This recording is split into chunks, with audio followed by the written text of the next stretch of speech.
அன்பான மக்களே, நம்மளோட மகாநதி ரசிகர்களுக்காக வந்து சேனல்லேருந்து சூப்பராக நமக்கு வந்து செம்ம சர்ப்ரைஸ் கொடுத்துருக்காங்க. என்ன அப்படின்னு சொல்லி பார்த்தீங்க அப்படின்னா, விஜய் வந்து காவேரி தேடி வராரு. காவேரி நடந்து போயிட்டுருக்காங்க.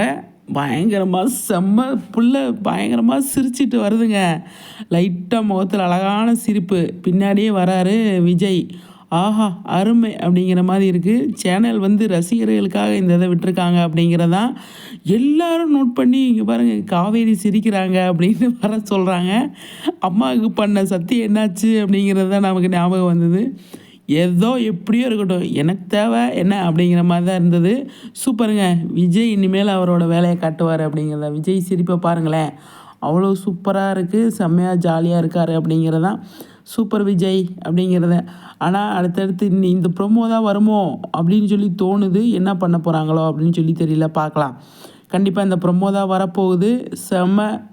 காவேரி முகத்தில் சிரிப்பை பாருங்களேன், அவ்வளோ சிரிச்சிட்டு வராங்க. விஜய் வீட்டுக்கு வந்துட்டாரா இல்லை ரோட்டில் இருந்து பின்னாடியே போகிறாரா அப்படின்னு சொல்லி தெரில. செம்ம. அவ்வளோ நல்லா இருக்குது. இது எதிர்பார்க்கலை. இன்றைக்கி சேனல் சைட்லேருந்து நம்ம இதை எதிர்பார்க்கவே இல்லை. ப்ரொமோ 10 மணிக்கு விடுவாங்க அப்படின்னு நினச்சோம். ஆனால் இது காலையில் நைட்டே விட்டாங்களேங்க. நைட்டு தூங்கும்போதே விட்டாங்க.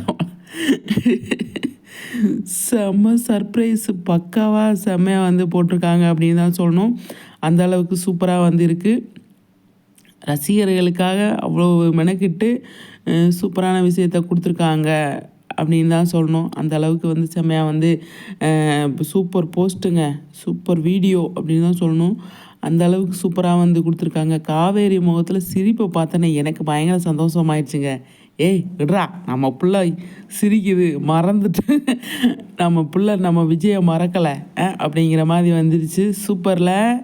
நீங்கள் என்ன நினைக்கிறீங்க சொல்லுங்கள்.